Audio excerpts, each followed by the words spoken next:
अस्सलाम वालेकुम। आइए, अगर आज आपने अभी तक कुरान पाक नहीं पढ़ा तो कुरान पाक पढ़ते हैं। बिस्मिल्लाहिर्रहमानिर्रहीम।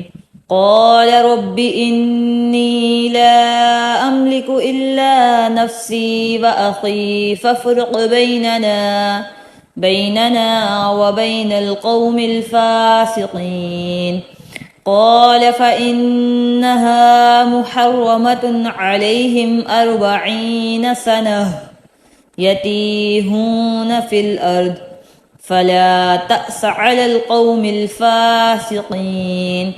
واتل عليهم نبأ بني آدم بالحق إذ قربا قربانا فتقبل من أحدهما ولم يتقبل من الآخر قال لأقتلنك قال إنما يتقبل الله من المتقين.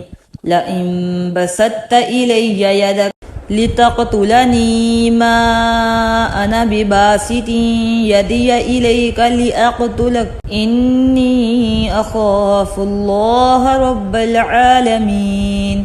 إني أريد أن تبوء بإثمي وإثمك فتكون من أصحاب النار وذلك جزاء الظالمين.